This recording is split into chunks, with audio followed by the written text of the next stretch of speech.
Hello, and welcome to the month of May. As many of you may know, for the last number of months, we have been working diligently to prepare a budget that will be presented to the community this month of May. I thought it would make good sense for my May video to focus exclusively on the budget that we're incredibly proud of and that we will be presenting to our community for their vote at the end of May. So to that end, I have invited my colleague and friend, Mr. Christopher Van Cott, the Assistant Superintendent for Business and Operations in the Oceanside School, who is primarily responsible for this huge endeavor, to join me today. And as we make an effort to explain to you a summary of what we have budgeted for and what we are hoping we will have your support for. So, Mr. Van Cott, thank you for joining me, and I turn the floor over to you. Thank you, Dr. Harrington, and thank you for tuning into this video to learn more about what's proposed for the 2019-20 school budget. There's a lot of information we're going to cover. We'll first start off by reviewing what is proposed in the 2019-20 budget. We'll talk about how we communicate the budget. We'll talk about voter information. And then at the end, if there's any questions or anything, you can always contact my office at 516-678-1209. So with that, let's begin. We like to start off with talking about what we call our budget formula. There are two sides to a budget. There's a revenue side and an expenditure side. And by law, both sides of the budget must agree. So when we began our budget development process, we really focus heavily on the expenditure side, obviously, but we do need to have corresponding revenue to balance out the budget so that at the conclusion of the process, revenues and expenses are in agreement. So we'll first talk about what's proposed in the expenditure budget. Staffing is a part of our budget, obviously. So there are a few positions that we do have that are new to the 2019-20 budget that I will turn over the floor to Dr. Harrington to explain the first two that are on the slide here. So the first position that we're going to be adding this year is a district-wide elementary health and wellness provider.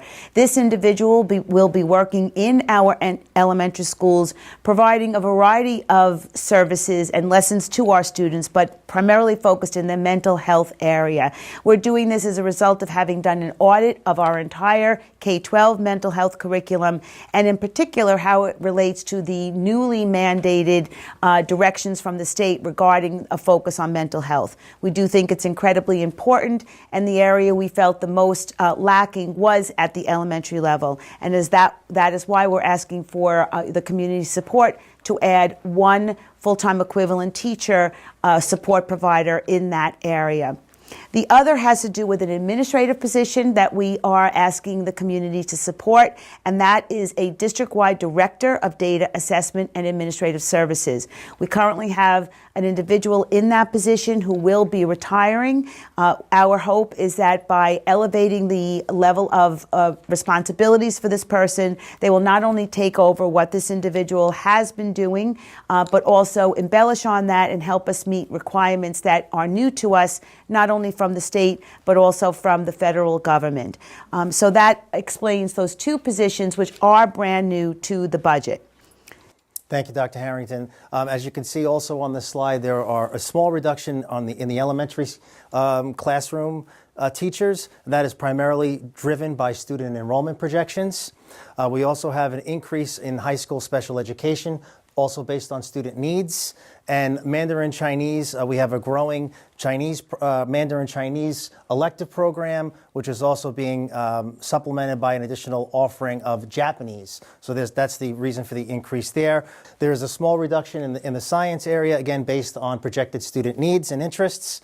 We do have an increase in our Buildings and Grounds Department for one additional maintainer, and I will discuss more about the addition of 2 outdoor security elementary monitors on our next slide. So that rounds out proposed staffing in the 2019-20 budget. Other things that we're very excited about to share with you, not only does the 2019-20 proposed budget include, and it maintains all student programs and services. In addition to, there are additional curriculum initiatives, additional offerings at the high school level. We're continuing our intermediate literacy work, our Next Generation Science Standards, Phase 3 of that program, as well as updating the Grade 6 mathematics program. Ms. Diane Provito, who is our Assistant Superintendent for Instruction and Curriculum, did an excellent presentation on all things curriculum, what we're running this year, as well as what we're proposing to run in the 2019-20 school year, that you can access the full presentation on the district website under the section for budget workshops. As Dr. Harrington outlined, the compliance with the two new SED regulations, those are the new positions that we reviewed. We have included in the budget an allocation for flexible seating in our computer elementary labs, as well as 6 high school classrooms. Capital improvements include new playgrounds at schools 2 and 4, as well as a new high school message board. The electronic marquee outside of the high school is in need of replacement. We also are doing a number of things relative to security and enhancing our current security programs. We will be working with a company who will provide an on-site security consultant. This is somebody that the district will have access to 24/7. They'll be present in all district buildings and will do things such as updating our building level plans, our safety plans, help us in conducting our emergency drills, and help identify any gaps that we need to address. We also, as I mentioned earlier, have 2 additional outdoor security monitors. This school year, we piloted a program at our elementary schools where each school will have an outdoor elementary monitor present to be the eyes and ears for the building principal. That program has worked so well that we are going to add additional staff, particularly at schools 9 and 6. We'll have an additional security monitor. We also are updating all of our back-end security equipment.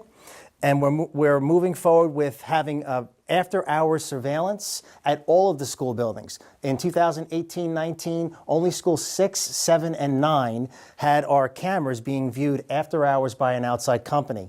That program also has worked so well that we are moving that through to all of our school buildings to have the extra support we need after hours, including the weekends. Our preliminary 2019-20 budget is $157.2 million, and that represents a 2.19% increase over this year's budget. And it's always important to look at how does that budget fall within the 3 components that the State Education Department requires that we present the budget in. Those 3 components are the program component, the capital component, and the administrative component. As you can see, 78%, the far majority of the budget lies within the program component. That's everything to do with the classroom. The capital component is how we maintain our buildings, our custodial staff, and the district's debt service. And the administrative component is the smallest component and includes things like legal costs, auditing, central administration expenses, etc. So this is what you want to see. You want to see the bulk of the budget within the program component. So back to our balanced budget formula page. We know that our revenues must equal expenses, and we've reviewed some of our expenses, and our preliminary 2019-20 budget, what's being proposed is $157.2. So at this point, we now have to have revenue that matches the $157.2 million. So let's review the preliminary revenues. There are 3 primary sources of revenue to fund the expenditure side of the budget. The first is the tax levy, and the tax levy is what is subject to the tax cap. There is state aid, which comes in the form of what's called formula-driven aid or expense-driven aid. And there's the other category. And the other category includes things like the Department of Community Activities, fees and tuitions, interest earnings, use of fund balance, or other miscellaneous revenues. So first, I did want to spend some time on the tax levy. Each municipality and school district must complete a multi-step formula for determining its specific tax cap, or how much is the allowable levy limit. In this district, when we populated all the fields of that formula for the 2019-20 school year, the allowable tax cap percent came in at 2.67%, meaning we were allowed to increase the existing tax levy by 2.67%. However, to fund the preliminary budget, the preliminary expenditure budget, a levy increase of only 2.3% is required. So in other words, the district is proposing a tax levy that is under the allowable levy limit or is under the tax cap. So a 2.3% increase in the tax levy results in the 2019-20 tax levy coming in at approximately $125.9 million. Now the tax levy is the largest component of the three. So we do receive the majority of the funding through the tax levy. Only 15% comes from state aid, and the balance of 5% comes from the other category. So now let's populate figures for each of these three categories to see what our total revenue will be for 1920. Again, with a 2.3% increase to the tax levy, it results in $125.9 million. State aid is being budgeted at $23.1 million, and the other category is coming in at $8.1. When you add all three of these revenue sources up, we have a total of $157.2 million. So going back to the first slide we started with, we mentioned that both sides of the budget needed to agree. And we knew that the expenditure side was $157.2, and we needed matching revenue. So in order to match revenue, a tax levy increase of only 2.3% or a tax levy increase that's below the cap was needed to match the expenditures of $157.2 million. So both sides of the budget are in agreement. So we've met the state mandate to have a balanced budget, and we've done so without creating a budget gap. So there isn't a gap, so nothing, no reductions need to be made to the proposed expenditure budget.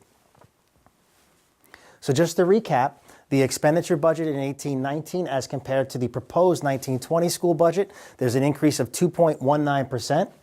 The levy for this school year, as compared to next year's tax levy, there's an increase of the 2.3%. So that's a recap of our budget to budget and tax levy to tax levy percent increases. And Mr. Van Cott, I think it's worth repeating just one more time that one of the things we are exceptionally proud of is that we were able to bring a budget that does include enhancements and improvements to our existing programs and district facilities. We were able to do that by keeping the levy under the allowable levy limit, which is the first time since the tax cap inception, which was approximately 8 years ago.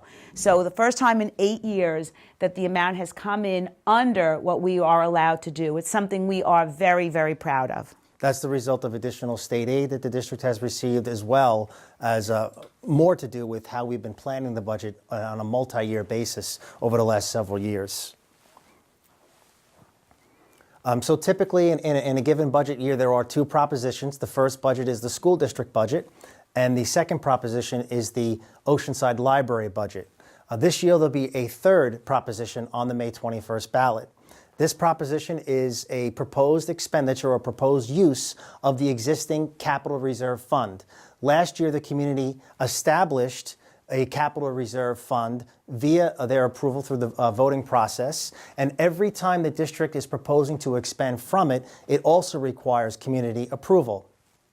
So just to recap, the Capital Reserve Fund is a legal mechanism by which districts can earmark funds for capital improvements or large expenditure purchases, or in other words, things we'd otherwise have to borrow money for. By having a Capital Reserve Fund, the district puts money aside, therefore reducing the need to borrow, which of course lowers costs to the taxpayer. The proposition number 3 for the 2019-20 year is to use the Capital Reserve Fund to replace the 13-year-old turf field at Oceanside High School. In addition to replacing the field, the proposition seeks approval to add interior protective netting around the inside of the field so that we can have student athletes using the inside of the field as well as student athletes using the track, and also replacing some interior doors at Oceanside High School. And the important piece about this proposition, or about adding the interior doors, is that the State Education Department does not provide building aid for an exterior project if it's not connected to an interior project. So by attaching a low-cost interior project to a higher-cost exterior construction project, it makes the entire project eligible for state building aid. So more revenue will come back to the district. So this proposition seeks approval to expend no more than $800,000 to replace the turf field, add the fencing, and to replace some interior doors. It requires voter approval in May. And again, it will bring back 45% state building aid over the next several years to the district, whereby reducing the total cost to the district. Now that we have a proposed budget that was adopted by the board in March, and we've also reviewed the proposition with the Capital Reserve Fund, we do have to communicate the budget, and we do so in a number of ways, not just through Board of Education meetings, and not just through posting our workshops on the website. There are different things that we do. We do have our line-by-line budget, which you can obtain a copy from any one of our school buildings. We also did post it on the Oceanside website. We have two things that will be mailed to every resident in the community. One is called the budget notice, or in other words, it's also referred to as a 6-day notice, because it must be received by voters at least 6 days prior to the vote. That will be mailed, and that contains summarized information of what's being proposed in 2019-20. Our budget brochure will also be mailed, and it elaborates more on what the 6-day notice and the materials have, and recaps and summarizes what we have discussed throughout our budget development process.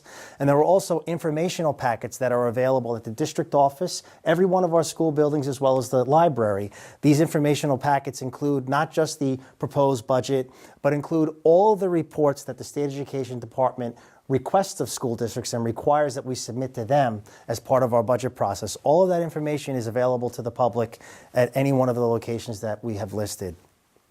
This year's budget vote and board trustee election takes place on May 21st. The polls are open at 7 a.m. and will close at 9 p.m. Polling places within the districts are at schools 5, 6, 7, and 8.